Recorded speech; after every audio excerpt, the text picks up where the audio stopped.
For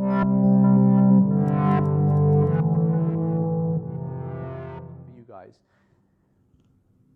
we are at a cusp in our progress as humanity, in that we are more than ever before connected with information.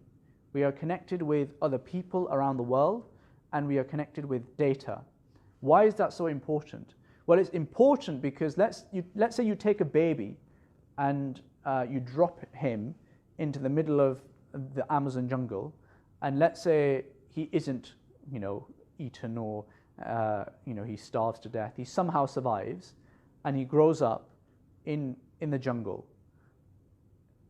Do you think that this baby who grows up to be an adult would be much more sophisticated than a chimpanzee or a gorilla?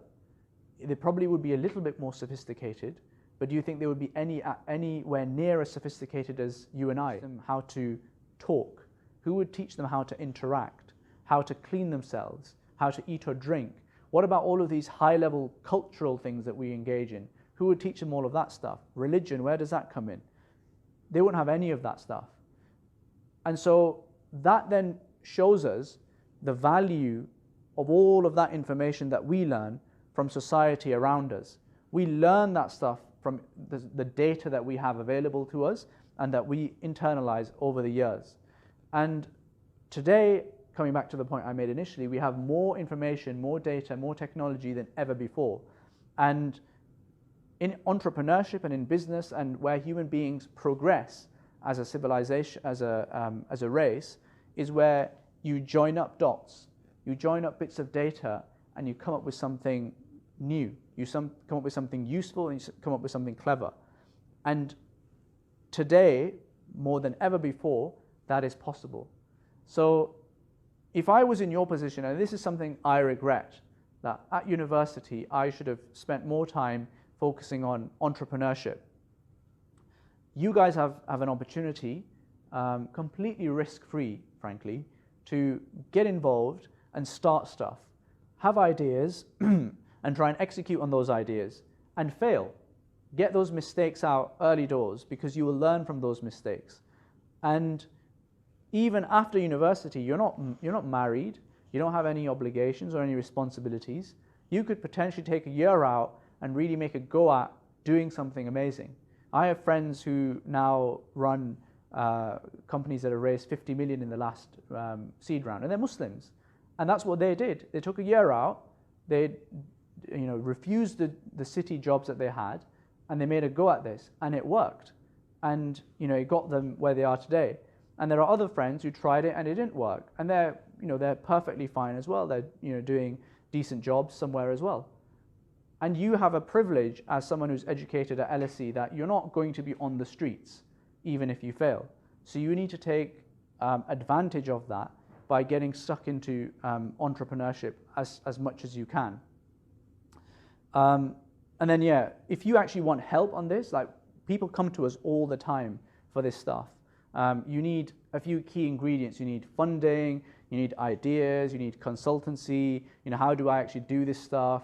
How do I negotiate with these people? How do I do legal stuff? We can help with all of that. But the most important thing is that you need to be determined and you need to really stick at it. And you don't just focus on talking, actually focus on doing. And doing it badly is better than not doing it at all.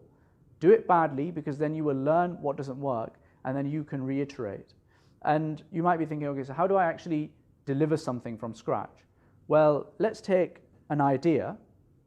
So I was listening to an idea today that you can just go and give flyers out on the street and get a business to pay you $25 to give out flyers into various houses for about an hour.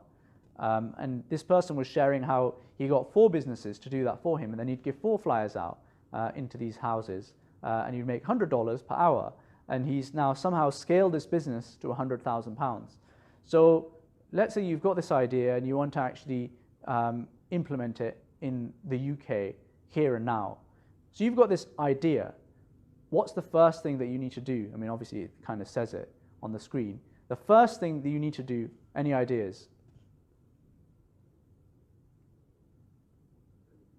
Validate. How would you do that? What's that? And get it from the right people with the right expertise to see if the business model will work. No, I don't think so. So the brother said you would ask the people with the expertise and the right knowledge to see if the business would work. I don't think that's right. How would you validate this idea? Go to customers. What do you mean by that?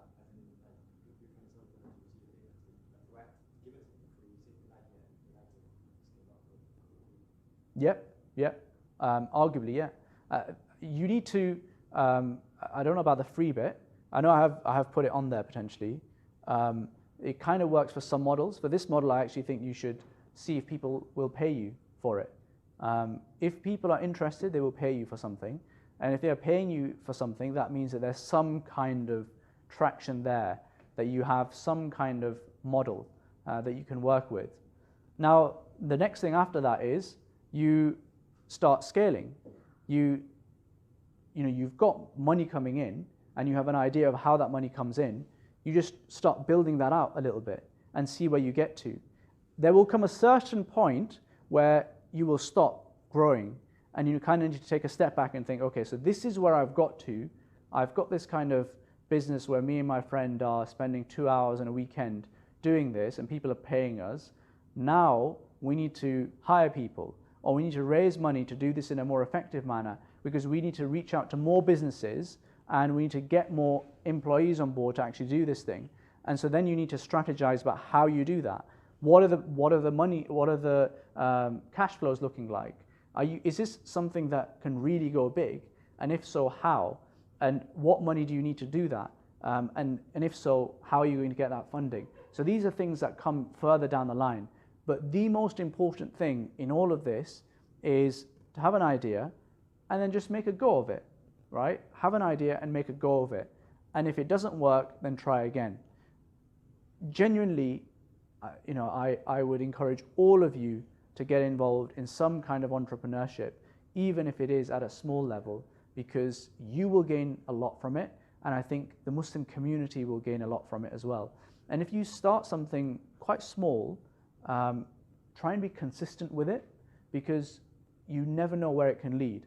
Like Islamic Finance Guru, I started this, I think, 3.5 years ago, just as a blog, a random blog, 2 guys, fresh out of university, who started a blog. And over the years, I've obviously studied, and that's added value to the content and all that sort of stuff. But it was just a blog.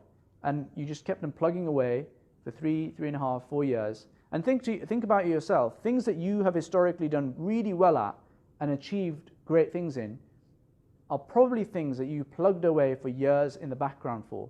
So if you're really good at a particular sport, you know how much effort went into that. If you're really good at a particular subject or a particular area or a particular skill, you know how many hours have been spent doing that thing. And so don't think that things are going to happen for you overnight. Do something that you're passionate about as well with this entrepreneurship idea, because you can then actually have the longevity to continue with it, and then just keep plugging away. And inshallah you'll get somewhere. The other thing to say about that very last point about keep plugging away is do something that is genuinely valuable as well. Try and be as effective as you can, because even if it doesn't make any money, at least you've done something that is valuable.